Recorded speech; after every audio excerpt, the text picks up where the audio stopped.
The Siig 7 colors, one of the many clone mechanical keyboards in the market.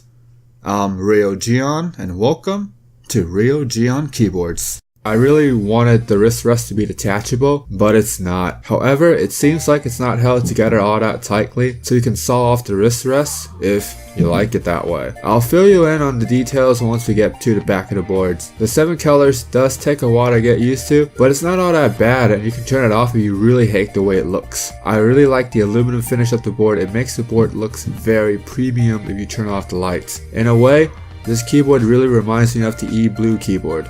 If you don't know what I'm talking about, I'll leave a link to that keyboard below that like button for you to check out. I'm not the biggest fan of having the company logo on the top of the arrow key, but it seems like this is something you can just stand out. Let me know in the comments below if you have done this with your keyboard. The font reminds me of the Corsair K70, where you have the bigger, more gamer font, which some of you may like, or some of you really hate. The layout is standard, which I like it very much because it makes it easy to find replacement keycaps if you're into the modding scene. The floating key design also makes it easy to clean the keyboard, and I really dig the look of this design. If you're new to the channel and haven't subscribed yet, then hit that subscribe button and turn on notifications for the latest content.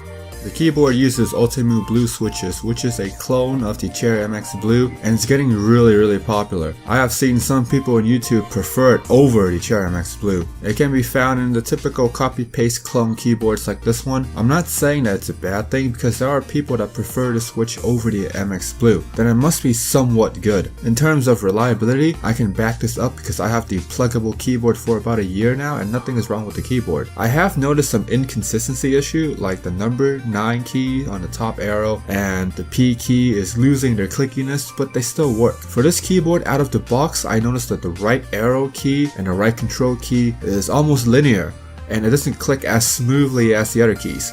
Here's a sample.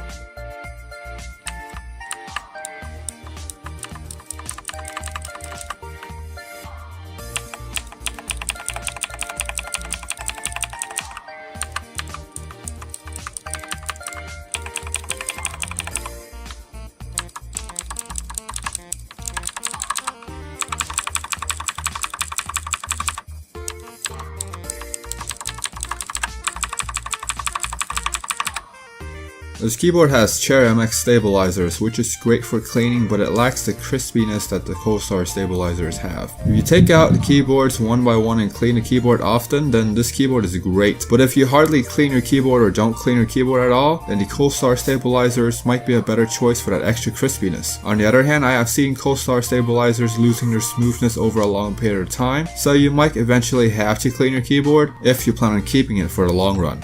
The good thing about this keycap is that it has ABS double shot keycaps. When I look at the keycap closely, I notice that there is another plastic underneath where the font is at. This is great because the keycap will either last a very long time without being rubbed off, or they completely remain intact, which is great value for money. I looked around and it seems like this is the typical keycap set that is used in the copy-paste clone keyboard market, which is nice because there are big name gaming gear companies that still use thin ABS for the keyboards. Remember earlier in the video when I said that there's a way to take out the wrist rest? Well, you could just take out the rubber pieces on the bottom, then simply saw it off or break the wrist rest. It doesn't look like it's held together so well, so the process should be quite simple. But of course, doing this might void the warranty and resale value if something is wrong with your keyboard, or you want to sell it after using it for quite some time. Then again, there's a good number of you that don't like the wrist rest, so it might just increase the resale value of the keyboard. I can just imagine someone out there buying these things in bulk, cutting off the wrist rest and reselling them. Getting back on track, the flip-up feet does have rubber on them, so the board should be planted at both angles during heavy gaming and typing sessions. The cable is braided, which is nice, and there's cable management velcro, which I have grown to love. And the USB tip is also gold. I know that these are just little things that don't really make or break the keyboard, but it's very nice to have them.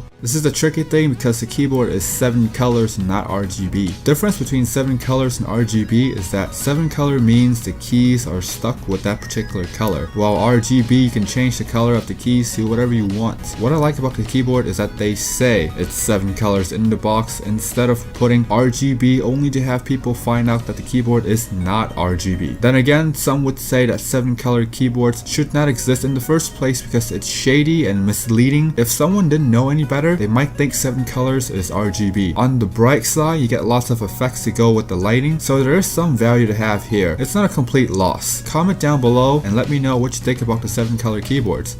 Should they exist in the market?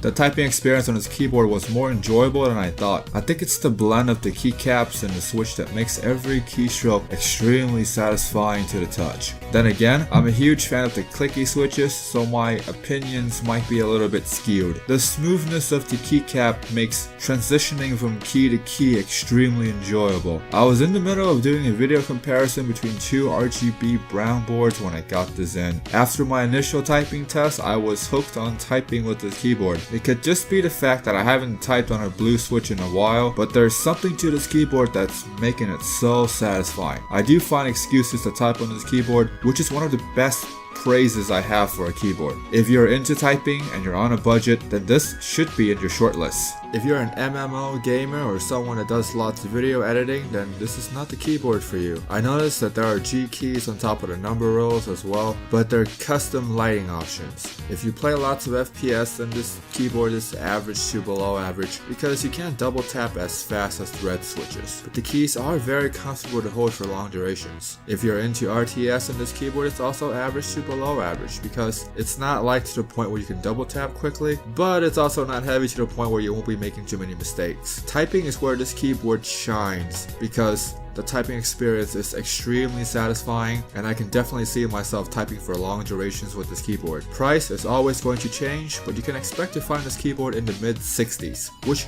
isn't bad considering the lighting effects and how enjoyable the switch are with double shot ABS. I'll leave a link to this keyboard below that like button for you to check them out. I recommend clicking on the link regularly to get the best deal possible. Comment down below and tell me, would you buy this keyboard?